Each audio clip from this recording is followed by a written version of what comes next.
তো তখন তো সকালে প্র্যাকটিস করতে হতো। জি জি। তো আমি এখন ঢাকায় অবস্থান করছি। আমার বাড়ি যশোরের অভয়নগর থানার নাউলি গ্রামে। তো আমি ছোটবেলা থেকেই খেলাধুলা পছন্দ করি এবং যখন স্কুল জীবনেই আমার খেলাধুলার হাতে করি। তো আমি সেখানেই বড় হয়েছি। আমার গ্রামের স্কুল ডিআইএন যে চন্দ্রান উচ্চ বিদ্যালয়। তো সেখানে আমি লেখাপড়া শিখেছি এবং স্কুল জীবনেই বলা যায় যে আমার খেলাধুলার প্রতি যে ঝোঁক আকর্ষণ সেটা প্রচণ্ড ছিল। আমি খুব ডাইনপিটে প্রকৃতির ছিলাম। তো স্বাধীনতা দিবস এবং বিজয় দিবস উপলক্ষে যখন বিভিন্ন এলাকায় যখন স্পোর্টস হতো তখন আমি সেই স্পোর্টসে অংশগ্রহণ করতাম এবং আমি খুব মানে ভালো ক্রীড়াবিদ হিসাবে মোটামুটি আমি সেখান থেকে প্রতিষ্ঠিত হয়ে ধরেন জাতীয় আন্তর্জাতিক পর্যায়ে আমি সুনাম অর্জন করেছি। আর যে কথাটা একটু বললেন যে এখন কি করা হয়, আমি একটা প্রতিষ্ঠানে চাকরি করি, আমাদের বিজিএমসি বাংলা জুট কর্পোরেশন। তো আমি এখানে জিএম মার্কেটিং হিসাবে আসছি। তো আমার তো এখন আর হয় না, মানে প্র্যাকটিস করার ওই রকম সুযোগ হয় না।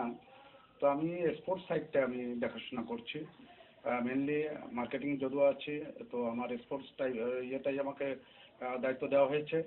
আর আমি প্রতিদিন সকালে অফিসে যাওয়ার আগে মোটামুটি আমি একটু জগিং করি, এইটুকুই। তো জি হ্যাঁ, তো থেকে আমরাই ধরবো এবং আমরা বলতে চাই যেটা সেটা হচ্ছে অদিতি প্রোফাইলটা একটু বলে দাও, কারণ মোটামুটি আপনি সাম আপ করেই দিয়েছেন এবং তারপরে আপনার ব্যক্তি জীবনের প্রসঙ্গে আমরা আসতে চাই। আমাদের সাথে রয়েছেন মুজিবুর রহমান মল্লিক, যিনি একজন প্রাক্তন ক্রীড়াবিদ।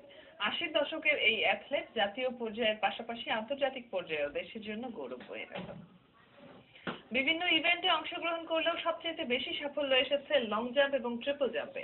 1976 সালে যশোরে আন্তঃ স্কুল ক্রীড়া প্রতিযোগিতায় লং জাম্পে স্বর্ণপদক অর্জনের মধ্য দিয়ে তার পথ চলা শুরু, যেটা তিনি ইতিমধ্যেই বলেছেন। পরবর্তীতে জাতীয় মিটে লং জাম্প এবং ট্রিপল জাম্পে একটানা 5 বছর নিজের আধিপত্য ধরে রেখে অর্জন করেছেন মোট 14টি স্বর্ণপদক। এই সময়ে দেশের জন্য সাফ গেমসের ট্রিপল জাম্প প্রতিযোগিতায় প্রথম স্বর্ণপদক অর্জন করেন তিনি। একজন ক্রীড়াবিদ হিসেবে রাষ্ট্রীয় ক্রীড়া পুরস্কারের পাশাপাশি ক্রীড়া লেখক সমিতির পক্ষ থেকেও বর্ষসেরা খেলোয়াড় হিসেবে নির্বাচিত হয়েছেন। বর্তমানে তিনি বিজেএমসির মার্কেটিং অ্যান্ড স্পোর্টস বিভাগের জিএম হিসেবে দায়িত্ব পালন করছেন। আমরা তার কাছেই চলে যাই এবং আবারও একটু শুরু থেকেই শুরু করি। যশোরের একটি গ্রামের নাম বলছিলেন নাউলি গ্রাম। জি। আচ্ছা, তো যশোর সম্পর্কে আমরা যেটা জানি যে যশোরের মানুষ খুব মিষ্টি করে কথা বলে, খুব সুন্দর ভাষায় কথা বলে। যশোরের আপনার যে গ্রামটি নাউলি গ্রামটি সম্পর্কে একটু শুনবো। নাউলি গ্রাম একটি ঐতিহ্যবাহী গ্রাম। তো এখানে বিশেষ করে অলির স্থান নাউলি, আমরা যতটুকু শুনেছি যে নয় অলির মাজারও আছে নাউলি গ্রামে।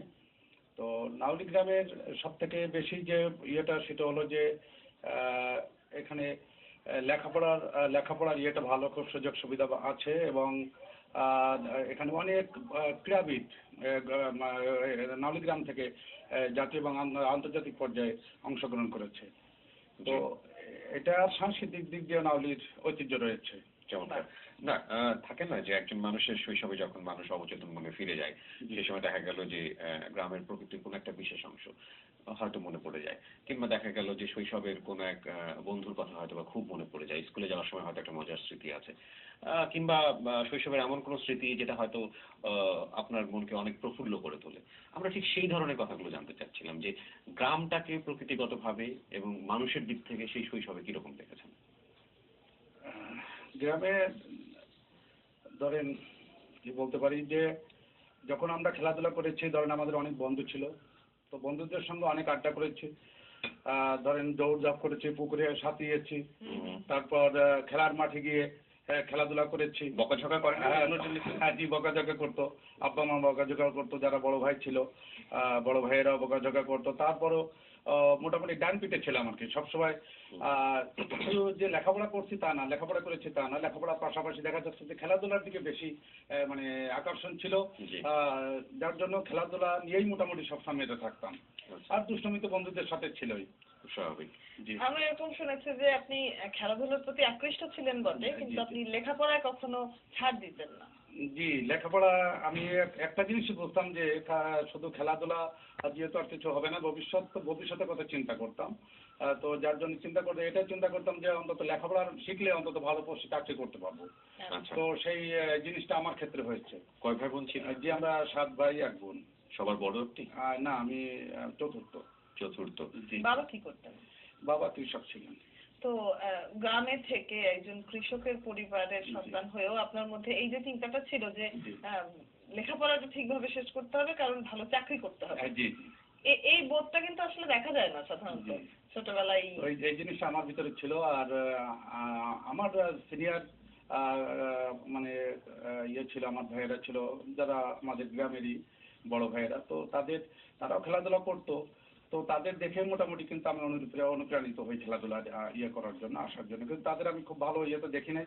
তো আমার সবসময় একটা আগ্রহ ছিল যে আমি খেলাধুলা করবো, খেলাধুলার পাশাপাশি লেখাপড়া শিখে একটা ভালো জায়গায় যেতে পারবো। ভালোভাবে প্রতিষ্ঠিত হবো। এটাই আমার সবসময় আমার একটা ন্যাক ছিল। বাবা যেহেতু কৃষক ছিল, কৃষিকাজ নিশ্চয়ই করা জি, হয়েছে জি, টুকটাক। জি। প্রসঙ্গে আমরা জানবো ছোট্ট একটা বিরতির পরে। দর্শক একটু পরে ফিরে আসছি।